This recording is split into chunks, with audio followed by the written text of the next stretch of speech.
Dynamic ඩ්‍රමින් කියන්න මොකක්ද? ඇයි ඩ්‍රම් ස්වාදකයකු ඩයිනමික්ස් ඉගෙන ගන්න ඕනේ? හයියෙන් විතරක් ගහලා ඩ්‍රම් ස්වාදකෙක් වෙන්න බැද්ද?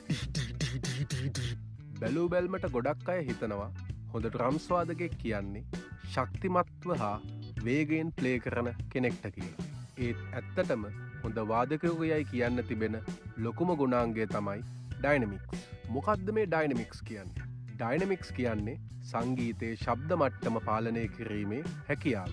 තවත් සරලව කිව්වොත් කොයි මොහොතේද වැඩි පීඩනයකින්, ඒ කියන්නේ ලවුඩ් ප්ලේ කරන්නේ, කොයි මොහොතේද අඩු පීඩනයකින්, ඒ කියන්නේ සොෆ්ට් ප්ලේ කරන්න කියලා දැනගෙන වාදනය කිරීම.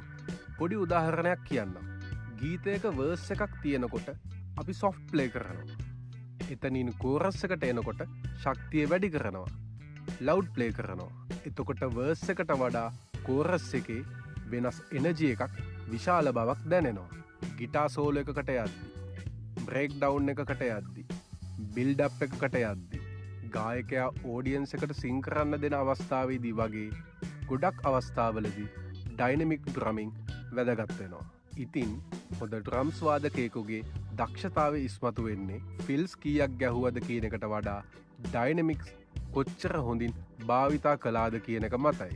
මගේ පෞද්ගලික අදහස නම් ඩ්‍රම්ස් වාදකයෙකු වේගයෙන් වාදනය කිරීමට වඩා ඩයිනමික් ඩ්‍රමින් ප්‍රගුණ කළ යුතුයි කියලයි.